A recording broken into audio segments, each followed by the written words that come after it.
Okay अस्सलाम वालेकुम, welcome back to super moms home schooling channel. हमारी उर्दू की सीरीज़ स्टार्ट हुई थी जिसमें हमने तोइन ज़ोइन तक आपको फॉर्मेशन बता दी थी।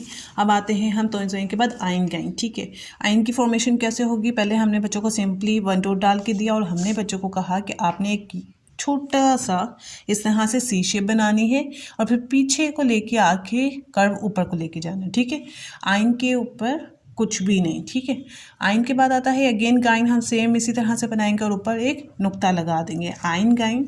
फे की फॉर्मेशन कैसे बनानी है? जैसे बे बनाते हैं हमने वैसे बनाया और यहाँ से एक सर्कल बनाकर नुक्ता लगा दिया। ठीक है, फे के ऊपर एक नुक्ता।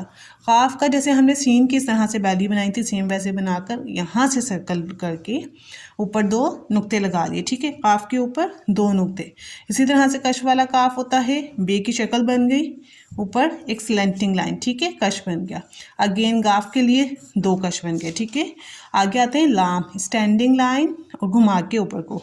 मीम कैसे बनेगा? Circle, sleeping line and standing line. ठीक है, अगेन नून जैसे हमने काफ बनाया था नुक्ता लग गया।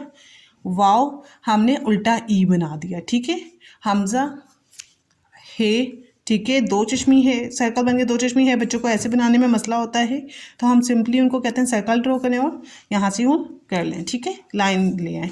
अब आएगा छोटी ये बड़ी है। ठीक है, सी बनाया जैसे हमने नून की बैली बनाई थी वैसे हमने इसकी बैली बना दी। बड़ी ए के लिए क्या करेंगे? हमने ऐसे करके बे की जैसे शक्ल बनती है वैसे ले आए और फिर घुमा के हम ऐसे। ये हमारी हुर्फ़ तहजी की फॉर्मेशन हो गई है कंप्लीट। इस तरह से करवाएंगे, बच्चों को मसला नहीं होगा। ज़्यादा से ज़्यादा प्रैक्टिस करवाएं एंड इंशाल्लाह दे विल लर्न इट। ठीक है।